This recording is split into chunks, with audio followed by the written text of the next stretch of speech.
विकास कामांचं गणित वेगळं आणि निवडणूक जिंकण्याचं गणित वेगळं। एक साधं आपल्या माहितीतलं उदाहरणच देतो। उदाहरण आहे नागपूरचं। गेल्या 10 वर्षांमध्ये प्रचंड वेगाने बदललेलं सुधारलेलं नागपूर तुम्ही पाहिलंय का?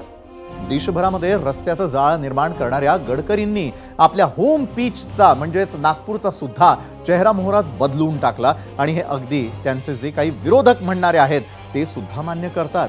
फक्त विकास कामांवर निवडणुका जिंकता आल्या असत्या तर नागपूरमध्ये नितीन गडकरी घर बसल्या बिनविरोध जिंकले असते।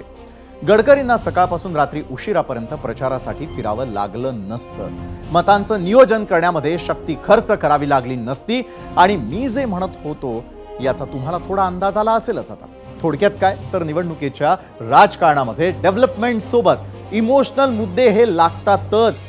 भारतीय मतदाराचं मन कधी कशामुळे बदलेल हे सांगता येणं कठीण आहे आणि या गोष्टीची नम्र जाणीव सर्वच पक्षांना आणि सर्व पक्षीय मोठ्या नेत्यांना आहे आणि त्यामुळेच विरोधकांच्या चुकलेल्या न चुकलेल्या बोललेल्या न बोललेल्या वाक्यांचा आधार घेत कुरघोडीचे प्रयत्न केले जातात। यात कुणी मागे नाही आणि कुणीच कमीपणाही मानत नाही आणि त्यातूनच कधी भाजप संविधान बदलणार असा खोडसाळ प्रचार इंडिया आघाडीकडून केला जातो तर कधी सॅम पित्रोदांच्या वाक्यांवरून किंवा काँग्रेसच्या जाहीरनाम्यावरून भाजपकडून रान उठवलं जातं।